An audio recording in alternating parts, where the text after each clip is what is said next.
Hello everyone, welcome to concept. मेरा नाम धर्मेंद्र राजभर है। आज हम बात करेंगे कि इस हफ्ते से निफ्टी कैसा परफॉर्म किया है। इस हफ्ते से हम देखेंगे कि मार्केट क्या कहना चाह रहा है।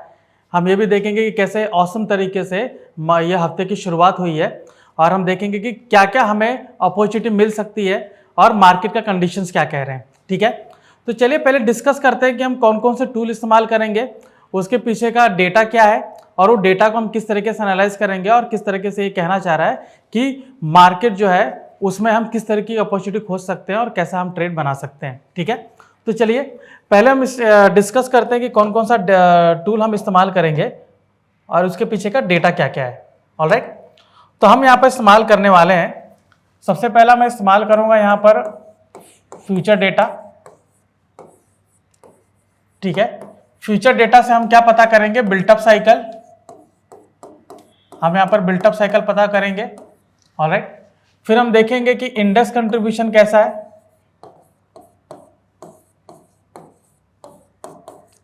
इंडेक्स कंट्रीब्यूशन से हमें यह पता चलेगा कि कौन कौन से स्टॉक जो है वो बुलिश में है, बेरिश में है। ठीक है, उससे ये मालूम पड़ेगा कि मार्केट फोर्स किस तरफ जा रहा है। ठीक है, उससे हम ये भी देख सकते हैं कि अगर हमने किसी में पोजीशन बनाई है तो हम उसको होल्ड कर सकते हैं, या फिर किसी में हम पोजीशन निकालना चाहेंगे तो वो भी हमें अपॉर्चुनिटी उसमें देखने को मिलेगी। हमें ये ज़्यादातर पता चलेगा कि मार्केट फोर्स क्या कहना चाह रहा है। ठीक है, तो इंडेक्स कंट्रीब्यूशन देखेंगे। इसके बाद हम देखेंगे कि इम्प्लाइड वोलेटिलिटी क्या कह रहा है।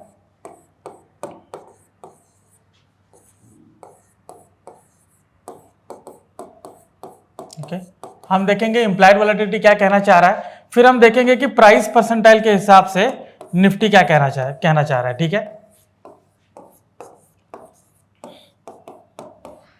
तो हम ये चारों टूल को इस्तेमाल करेंगे ये देखने के लिए कि इस हफ्ते मार्केट की शुरुआत कैसे हुई है। ठीक है, और हमें उसमें क्या अपॉर्चुनिटी मिल सकती है। ऑलराइट, तो सबसे पहले अगर मैं यूज करूंगा तो पहले मैं यूज करूंगा बिल्टअप साइकिल। ठीक है, मतलब फ्यूचर डेटा यूज करूंगा जिसमें मैं पता करूंगा कि बिल्टअप साइकिल क्या है। ऑलराइट, तो अगर यहां पे जस्ट अ मिनट, इसको थोड़ा सा कम कर देते हैं। ठीक है, सो जब मैं फ्यूचर डेटा की मैं बात कर रहा हूं तो यहां पर मैं ज्यादातर देखूंगा कि उसमें लॉन्ग बिल्टअप चल रहा है कि शॉर्ट बिल्टअप चल रहा है। राइट, तो अगर मैं ये देखूं कि लोग ज्यादातर बाय कर रहे हैं जिसकी वजह से कॉन्ट्रैक्ट ओपन होता है और प्राइस ऊपर जाता है, तो मतलब ये है कि अगर ओआई इंक्रीज हो रहा है, ठीक है, और साथ में मैं देखूंगा कि जो प्राइस है वो इंक्रीज हो रहा है। ठीक है, सो ओआई इंक्रीज हो रहा है और प्राइस भी साथ में इंक्रीज हो रहा है, तो ये क्या इंडिकेट कर रहा है कि उस पर्टिकुलर स्टॉक में लॉन्ग बिल्टअप चल रहा है। ठीक है, लॉन्ग बिल्टअप चल रहा है। अभी लॉन्ग बिल्टअप है तो कहीं ना कहीं जाके मैं प्रॉफिट बुकिंग करूंगा, तो उसको जैसे मुझे क्या सिनेरियो देखने को मिलेगा कि ओआई गिर जाएगा और प्राइस भी साथ में गिरेगा। ठीक है, तो जब ओआई गिरता है प्राइस भी साथ में गिरता है तो इसको बोला जाता है लॉन्ग अनवाइंडिंग। ठीक है, मतलब वहां पे थोड़ी बहुत प्रॉफिट बुकिंग चल रही है। ओके, सो अभी ये तो बुलिश का सिनेरियो। बेरिश के सिनेरियो में क्या होता है कि ओआई आपका इंक्रीज होता है और प्राइस आपका डिक्रीज होता है। ठीक है, क्योंकि यहां पर मेरा सिनेरियो क्या है कि ये पर्टिकुलर स्टॉक या इंडाइसेस नीचे जा सकता है तो मैं उसके फ्यूचर में पोजीशन बनाऊंगा, लेकिन नीचे जा सकता है तो मैं उसके फ्यूचर को शॉर्ट करूंगा। राइट, तो फ्यूचर को शॉर्ट करने से क्या होगा, नया कॉन्ट्रैक्ट ओपन होता है और प्राइस नीचे जाता है, तो ओआई बढ़ता है और प्राइस नीचे जाता है, तो ये कंडीशन आपका क्या बनता है, शॉर्ट बिल्टअप। ये कंडीशन आपका बनता है short built up. Now short built up मैंने किया है तो डेफिनेटली कुछ लेवल पर जाके मैं अपनी प्रॉफिट बुकिंग करूंगा, तो प्रॉफिट बुकिंग करने से क्या है, ओआई कॉन्ट्रैक्ट क्लोज होगा तो ओआई वापस से नीचे गिरेगा, बट प्राइस थोड़ा सा बाउंस बैक करता है, थोड़ा सा बाउंस बैक करता है, तो इसको बोला जाता है शॉर्ट कवरिंग। ठीक है, शॉर्ट कवरिंग। अभी ये नहीं होता कि शॉर्ट कवरिंग बुलिश सिनेरियो। ठीक है, दोनों ही आपका बेरिश का कंडीशन है और ये दोनों ही आपका बुलिश का कंडीशन है। ओके, तो अभी चलते हैं एप्लीकेशन पे और हम देखते हैं कि निफ्टी क्या कहना चाह रहा है। ऑलराइट, तो ट्रैक में मैं जाऊंगा और मैं यूज करूंगा बिल्टअप स्क्रिप्ट सिंबल, और इसमें मैं जाऊंगा फ्यूचर ओआई हिस्टोरिकल। तो निफ्टी ऑलरेडी लगा हुआ है। ठीक है, राइट फ्रॉम 24 जून से मैं ये डेटा यहां पर देख रहा हूं। ठीक है, तो इसमें मैं क्लियरली देख रहा हूं कि जो ग्रीन कैंडल है ये लॉन्ग बिल्टअप का कंडीशन है, ब्लू वाला मेरा क्या कहना चाह रहा है कि लॉन्ग अनवाइंडिंग है। राइट, और रेड वाला कैंडल क्या कह रहा है, शॉर्ट बिल्टअप है, और येलो वाला शॉर्ट कवरिंग है। तो यहाँ पर मेरा ज्यादातर सिनेरियो मुझे क्या बता रहा है कि लॉन्ग बिल्टअप है, लॉन्ग अनवाइंडिंग है, मतलब निफ्टी का कंडीशन बुलिश है। और प्राइसिंग का कर्व भी आप देख सकते हो कि राइट फ्रॉम द बिगिनिंग यहां से आप देख सकते हो किस तरीके से ऊपर जा रहा है। ठीक है, तो ये पूरी तरीके से इंडिकेट क्या कर रहा है कि निफ्टी बुलिश है, लॉन्ग बिल्टअप बहुत ज्यादा है। अगर यहाँ पे मुझे डाउन साइड अगर देखने को मिलेगा तो जैसे रेड बार आ रही है ऐसे 2-3 बार और आती है तो शॉर्ट बिल्टअप मुझे वहां पर देखने को मिल सकता है।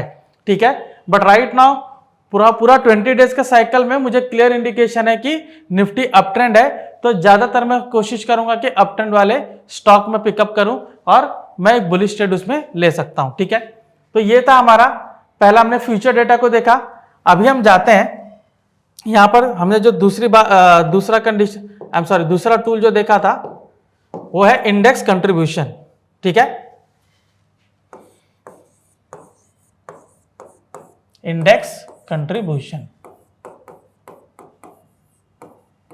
इंडेक्स कंट्रीब्यूशन से मैं क्या देख सकता हूं पहले वो डिस्कस करते हैं। ठीक है, इंडेक्स कंट्रीब्यूशन ज्यादातर क्या बताता है, मार्केट फोर्स।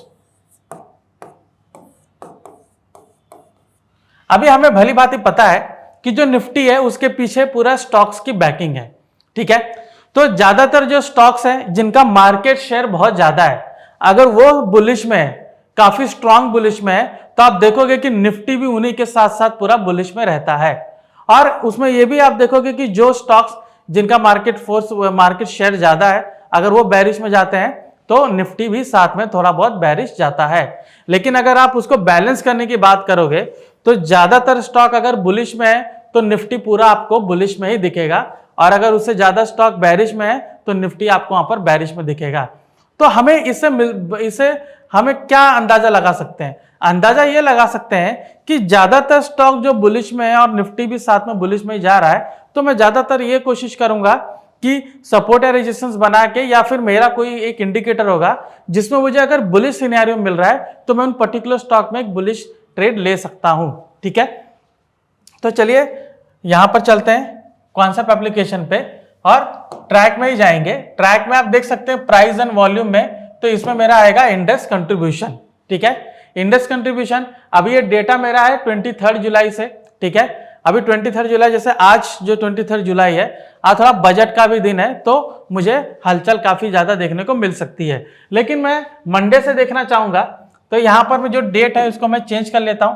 ठीक है, इसको मैं चेंज करूंगा राइट फ्रॉम द 22 ठीक है, 22 जुलाई से। ठीक है, तो यहां पर आप देख सकते हो कि करंट जो स्टॉक्स है, आप देख सकते हो कि 25 स्टॉक्स प्लस में है, 25 स्टॉक्स माइनस में है।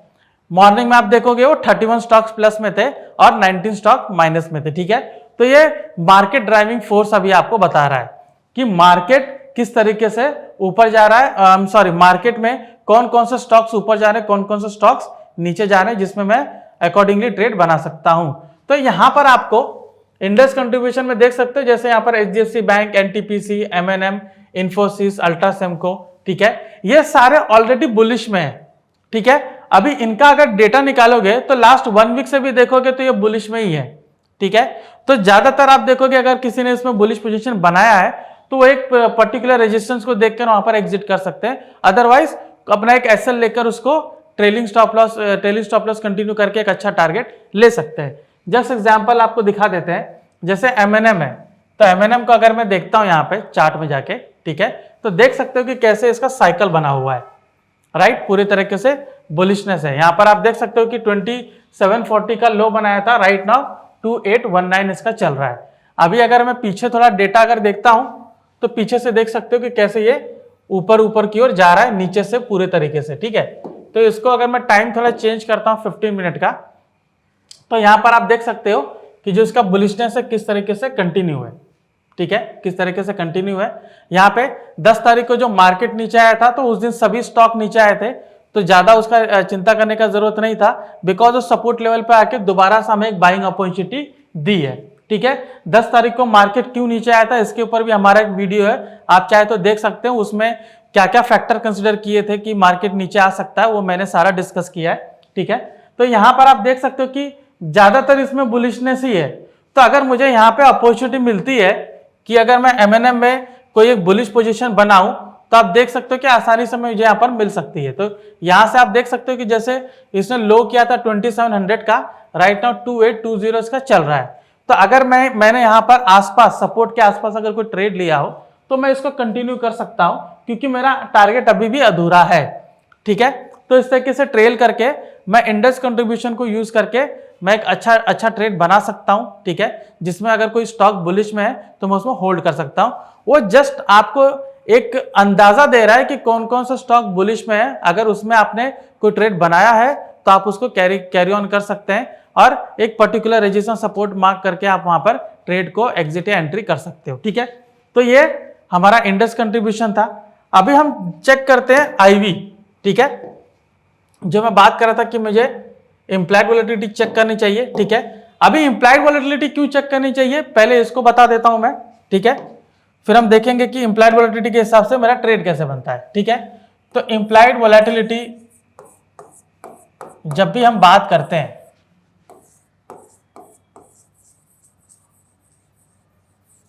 ठीक है, इम्प्लाइड वोलेटिलिटी की जब भी मैं बात करता हूं तो आईवी का शॉर्ट फॉर्म आईवी का डायरेक्ट रिलेशन आप देखोगे वो प्राइस से होता है।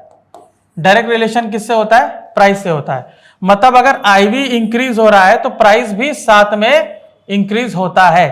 ठीक है, हर एक स्टॉक का देखोगे आईवी होता है, हर एक इंडाइसेस का आईवी होता है। ठीक है, आईवी के वजह से आप देखोगे ऑप्शन प्रीमियम डिसाइड होता है। अगर आईवी बढ़ रहा है तो ऑप्शन प्रीमियम भी बढ़ता है। तो एज ए बायर और सेलर दोनों को उसमें फायदा होता है। ठीक है, मतलब इसमें सिनेरियो क्या होता है, मान लीजिए जैसे आईवी पहले इसका 15 था, ठीक है, राइट नाउ ये 20 हो चुका है। तो होता क्या है कि आईवी 15 था, मतलब पहले अगर इसका प्रीमियम 100 रहा होगा तो अभी ये हो सकता है कि 150 या 200 हो चुका है। ठीक है, अभी एज ए ऑप्शन बायर मेरे लिए थोड़ा महंगा है। ठीक है, एज ए ऑप्शन बायर मेरे लिए महंगा है कि मैं इतना महंगा प्रीमियम खरीद रहा हूं। लेकिन आप देखोगे वोलेटिलिटी की वजह से आपको मूवमेंट भी उस हिसाब से मिलती है। यहाँ पे स्पाइक आप देखोगे वोलेटिलिटी आपको अच्छी मिलती है। मतलब जो स्टॉक 100 रुपये भागने वाला होता हो सकता है वो 150-200 भी भाग जाए। ठीक है, एक तो बायर को यहाँ पर क्या नुकसान है क्या फायदा वो मैंने आपको बताया। अभी सेलर की बताते हैं। सेलर को भी क्या है, प्रीमियम आपको ज्यादा मिल रहा है, यहाँ प्रीमियम कम था यहाँ प्रीमियम ज्यादा मिल रहा है। तो जाहिर सी बात है एक पर्टिकुलर लेवल पे अगर मैं ऑप्शन को राइट कर रहा हूं, ठीक है, राइट कर रहा हूं, तो अगर मान लीजिए मेरा यहाँ पे 100 एक लॉट में 100 क्वांटिटी है, तो जहां मुझे 10,000 मिलने चाहिए थे वहां मुझे 15 या 20,000 मिलेंगे। राइट, तो एज ए ऑप्शन सेलर भी मुझे यहाँ पर फायदा है। बस नुकसान यही रहेगा कि वोलेटिलिटी बहुत ज्यादा है। अगर वोलेटिलिटी नहीं गिरेगी तो यहाँ पर उसको नुकसान हो सकता है। अगर बहुत ज्यादा स्पाइक होगी वोलेटिलिटी होगी तो उसको वहां पर आप देखोगे कि स्टॉप लॉस हिट होने के चांसेस हैं। लेकिन वोलेटिलिटी ज्यादा है तो अगर आप ऑन द ब्राइटर साइड देखोगे तो दोनों को फायदा है, क्योंकि उनको प्रीमियम बहुत अच्छा मिल रहा है। ठीक है, तो इसलिए आईवी का जो रिलेशन है प्राइस से, आप देखोगे आईवी बढ़ रहा है प्राइस बढ़ रहा है तो हमें यह फायदा होता है मार्केट को। ठीक है, सिमिलरली अगर आईवी नीचे गिरा रहता है तो प्राइस भी साथ में नीचे गिरता है। मतलब उसमें ज्यादा हलचल नहीं होती है। कई बार आप देखोगे कि मार्केट ऐसे ऐसे ऊपर जा रहा है बट ये ऑप्शन का प्रीमियम ऐसे ऐसे करके इतना ही जाता है, ज्यादा नहीं जाता है। या फिर वो अगर मार्केट साइडवेज है तो ये तो और साइडवेज रहेगा, तो हो सकता है नीचे गिर जाए, क्योंकि आईवी गिरा हुआ है, उसका प्रीमियम बढ़ता ही नहीं है। ठीक है, तो वहां पर मुझे नुकसान हो सकता है, क्योंकि प्रीमियम नहीं बढ़ रहा, मार्केट जा रहा है, तो मुझे वहां पर नुकसान देखने को मिलेगा। ठीक है, तो ये होता है आईवी और प्राइस का रिलेशन। अभी मुझे इसको ट्रेड कैसे करना चाहिए वो हम उस पर ध्यान देते हैं। ठीक है, बहुत सिंपल होता है यहां पर कि अगर आईवी ज्यादा बढ़ा हुआ होता है, बहुत ऊपर होता है, तो देखेंगे कि सेलर जो होते हैं सेलर ज्यादा हावी हो जाते हैं। राइट, सेलर ज्यादा हावी हो जाते हैं। तो सेलर क्या सोचेंगे, एक पर्टिकुलर लेवल पे जाके वहां पर सीई को राइट करेंगे, या जो भी उनका जो भी ऐसा लगता है कि पीई को मौका मिला तो पीई को राइट करेंगे, लेकिन ज्यादातर लोग सीई को राइट करते हैं। ठीक है, तो आप यहां पर एज ए बायर मौका क्या देख सकते हो कि यहां पर अगर मुझे जैसे कहीं पर डाउन साइड का अगर मूवमेंट मिलता है तो एज ए बायर मैं पीई को खरीद सकता हूं। ठीक है, पी को खरीद सकता हूं, क्योंकि दोनों में अगर वोलेटिलिटी बढ़ी हुई है तो आपको वहां पर फायदा हो सकता है। तो आईवी जब बढ़ा होता है तो ज्यादातर सेलिंग अपॉर्चुनिटी मिलती है, तो सेलर बखूबी उस अपॉर्चुनिटी को ग्रैब कर सकते हैं। ठीक है, तो ये था हमारा इम्प्लाइड वोलेटिलिटी के ऊपर एक इम्प्लाइड वॉलेटिलिटी के ऊपर सेशन कि मुझे इसमें मार्केट को किस तरीके से देखना चाहिए। तो अभी देखते हैं कि आईवी हमारा क्या कह रहा है। तो मैं यहाँ पर आईवी चार्ट पे जाता हूँ, ठीक है। तो यहाँ पर एमएनएम है, तो देख सकते हो जैसे स्टॉक का है, इनका भी आईवी देखिए कैसे बढ़ा हुआ है। मैक्सिमम आईवी बोल रहा है 40, ठीक है, ज्यादा आईवी हो चुका है। तो डेफिनेटली यहाँ पर सेलर बहुत ज्यादा हावी होंगे, ठीक है। वो एक बहुत बड़ा स्प्रेड बना के वहां पर अपना जो भी उनका ट्रेडिंग स्ट्रैटेजी है उसको एग्जीक्यूट कर सकते हैं। अगर आपको ट्रेडिंग स्ट्रैटेजी नहीं पता है तो ऑप्शन आर्किटेक्ट में जाकर आप वहां पे स्प्रेड बना सकते हो। आप देख सकते हो कि मुझे वहां पर सेलिंग अपॉर्चुनिटी क्या मिलेगी, ठीक है। अगर ऑप्शन आर्किटेक्ट में भी अगर आपको ऐसा लगता है कि उसमें स्ट्रैटेजी चुनने में तकलीफ हो रही है तो सीधा आप ऑप्शन राइटर में जाएंगे, ठीक है, ट्रेडिंग में जाएंगे और वहां पर ऑप्शन राइटर का टूल है, यहाँ पर ऑप्शन राइटर का टूल है, इसको ओपन करेंगे तो वहां पर ऑटोमेटिकली आपको रेंज आइडेंटिफाई करके दे देगा और कौन सा कॉल और पुट आपको सेल करना वो भी बता दिया जाएगा, ठीक है। ऑप्शन राइटिंग के ऊपर भी हमारा एक सेशन है तो वो भी आप उसको देख सकते हो। ऑलराइट, तो यहाँ पर देखिए जैसे कि मैं कह रहा था कि आपका आईवी अगर बढ़ा हुआ है तो ज्यादा चांसेस है कि वहां पर सेलिंग अपॉर्चुनिटी आएगी और सेलर ज्यादा हावी होंगे, ठीक है। तो आप यहाँ पे ज्यादातर सोचिए कि मुझे शॉर्ट का पोजीशन मिले, तो चाहे आप उसको फ्यूचर भी शॉर्ट कर सकते हो, नहीं तो आप फ्यूचर शॉर्ट करके उसको हेजिंग करिए, ठीक है। हेजिंग करना जरूरी है क्योंकि वोलेटिलिटी बहुत ज्यादा होगी तो लॉसेस होने के चांसेस भी ज्यादा हो जाएंगे। तो हेज करने से क्या होगा कि आपका लॉस डिफाइन हो जाएगा। ओके, तो आप देख सकते हो कि मैंने जो आईवी की बात की उसके हिसाब से कैसा यहाँ पर आपको स्टॉक बता रहा है कि किसका आईवी बढ़ा हुआ है, ठीक है। तो यहाँ पर अगर मैं निफ्टी को भी एंटर करूंगा तो निफ्टी भी आप देखोगे हमने उसको पहले चेक किया, निफ्टी में भी आईवी बहुत बहुत पास में, जो उसका हाईएस्ट आईवी था उसके पास में, ठीक है, देख सकते हो, ठीक है। आईवी कितना, मैक्सिमम आईवी कितना पहुंचा था उसका 27.54, राइट नाउ उसका आईवी कितना 24.82, ठीक है। तो वहां पर देख सकते हो ज्यादा का डिफरेंस नहीं है, खाली दो पॉइंट का डिफरेंस है। तो निफ्टी भी कह रहा है कि उनका आईवी बहुत ज्यादा है, तो वहां पे सेलिंग अपॉर्चुनिटी ज्यादा है। तो ज्यादातर आप देखोगे कि एक ट्रायंगल स्ट्रैडल जो भी स्ट्रैटेजी अपनाते हैं उसके मुताबिक उसमें रेंज बना के लोग उसमें सेलिंग कर सकते हैं, ठीक है। तो आईवी जब कहता है तो मैं ज्यादातर ये सोचता हूं कि अगर बुलिश सिनेरियो में बुलिश भी ट्रेड लेता हूं तो मैं उसमें स्प्रेड बना के जाऊंगा ताकि मेरा रिस्क डिफाइन हो, ठीक है। तो ये था हमारा आईवी के ऊपर। अगर स्टॉक को सेलेक्ट करना चाहेंगे तो वॉल ग्रिड में जाइए, ठीक है। वॉल ग्रिड में आपको सारे स्टॉक बताएंगे जिनका आईवी यहां पर बढ़ा हुआ है। तो मैं यहाँ क्या करूंगा, आईवीआर से फिल्टर कर लूंगा, शॉर्ट बाय आईवीआर। तो देख सकते हो नेस्ले 99 नेस्ले का आप देख सकते हो आईवीआर यहाँ पर सबका मेंशन है, ठीक है, कि आईवी सबका कैसे बढ़ा हुआ है। तो इन सारे स्टॉक में अगर आप स्प्रेड बनाते हैं तो आपको काफी अच्छा इसमें प्रॉफिट मिल सकता है, ठीक है। जस्ट एग्जांपल मैं आपको बता देते, जैसे नेस्ले का ही है या फिर मैं एसआरएफ को भी ले सकता हूं। तो ट्रेडिंग में जाके मैंने ऑप्शन आर्किटेक्ट ओपन किया, ठीक है, मैं यहां पर टाइप कर लेता हूं नेस्ले। ऑलराइट, तो नेस्ले को, ये रहा नेस्ले, ठीक है। नेस्ले में मैं यहां पर ऑसिलेट में रखता हूं, ठीक है। मुझे यहां पर एक सेलिंग वाला स्ट्रैटेजी बनाना है तो मैं शॉर्ट आयरन बटरफ्लाई मैंने लिया। तो ज्यादातर मैं मुझे बहुत बड़ा रेंज चाहिए तो मैं क्या करूंगा, ये दो लेग को यहां पर डिलीट कर देता हूं, जो ऊपर का बाइंग वाला है, जो कॉल और पुट का बाइंग है, इसको डिलीट कर देता हूं, ठीक है। तो देख सकते हो कि मेरा रेंज कितना बड़ा हो गया है, ठीक है, और इसमें मुझे कितना प्रॉफिट हो सकता है कि अगर यहीं पर ये स्टॉक क्लोज हो जाता है, ठीक है, तो मुझे काफी अच्छा प्रॉफिट देखने को मिलता है और इसी रेंज के आसपास यहां पर होता है। तो देख सकते हो मेरा प्रॉफिट कितना हो सकता है, ठीक है। तो जैसे आईवी को देखकर बाजार में क्या अपॉर्चुनिटी है हमने ये देखा और किस तरीके से मैं रेंज आइडेंटिफाई करके उसमें ट्रेड ले सकता हूं। ऑप्शन आर्किटेक्ट यूज करके मैं एक स्ट्रैटेजी को ग्रैब करके वहां पर एक अच्छा प्रॉफिट बना सकता हूं, ठीक है। तो हमने फ्यूचर डेटा देखा, हमने इंडेक्स कंट्रीब्यूशन देखा, हमने आईवी देखा, राइट। अभी हम प्राइस परसेंटाइल की ओर जाते हैं। तो एनालाइज में जाएंगे, ठीक है। एनालाइज में सेलेक्ट करेंगे प्राइस ओवाई परसेंटाइल, ठीक है, प्राइस ओवाई परसेंटाइल। यहां पर मैं सिंबल वाइज जाता हूं, ठीक है, सिंबल वाइज जाता हूं और यहां पर मैं सेलेक्ट करूंगा नेस्ले सॉरी निफ्टी को, ठीक है, क्योंकि निफ्टी को एनालिसिस कर रहा हूं तो मैं एक बार निफ्टी को पहले यहां पर देखता हूं, ठीक है। तो यहां पर मेरा निफ्टी आ रहा है, तो मैंने निफ्टी को यहां पर देख लिया है, ठीक है। अभी प्राइस ओवाई परसेंटाइल और ओवाई परसेंटाइल कैसे काम करता है पहले मैं वो डिस्कस कर लेता हूं, ठीक है। तो जब मैं प्राइस परसेंटाइल की बात करूं, ठीक है, तो आप देखिए प्राइस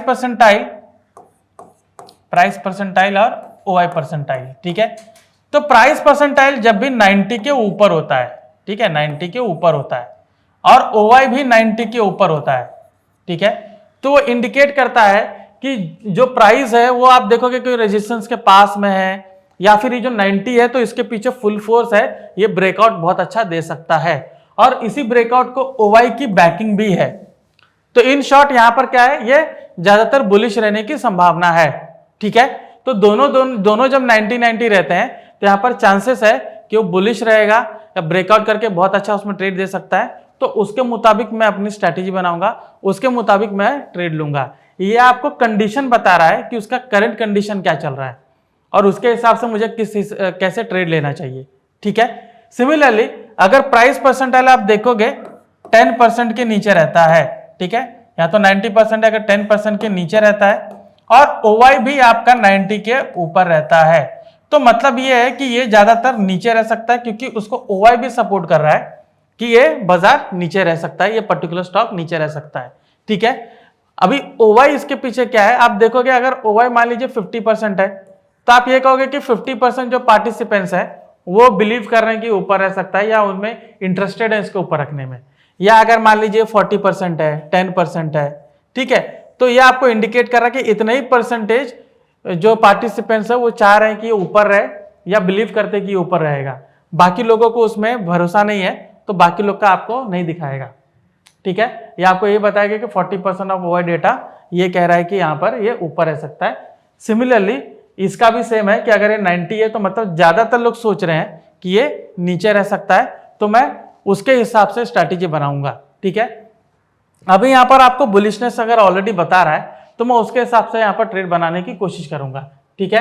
अभी आप देख सकते हो कि बुलिशनेस इसका 15 जुलाई से यहाँ बता रहा है, ठीक है, क्योंकि दोनों तभी वहां पर 90-90 क्रॉस किए थे। अब अभी भी वही चीज मेंटेन है, ठीक है। तो अगर यहाँ पे मैं कोई बुलिश ट्रेड भी बनाता हूं तो डेफिनेटली वहां पर मैं कोई स्प्रेड बनाकर ही जाऊंगा, ठीक है, क्योंकि स्प्रेड बनाने से मेरा रिस्क डिफाइन हो जाएगा और उसी के मुताबिक मैं अपना प्रॉफिट या लॉस को बुकिंग कर सकता हूं, ठीक है। तो ये था हमारा निफ्टी का एनालिसिस। हमने देखा कि ये awesome start of the week कैसे यहाँ पर स्टार्ट हुआ है ये हफ्ता। हमने ये देखा कि बाजार क्या कहना चाह रहा है, हमने ये देखा कि किस तरीके से स्टॉक परफॉर्म कर रहे हैं, और उसके मुताबिक मैं अपनी स्ट्रैटेजी कैसे डिफाइन कर सकता हूँ, ठीक है। सो अगर ये वीडियो पसंद आया आपको तो प्लीज़ लाइक एंड शेयर कीजिए। मैं धर्मेंद्र राजभर, आपका धन्यवाद।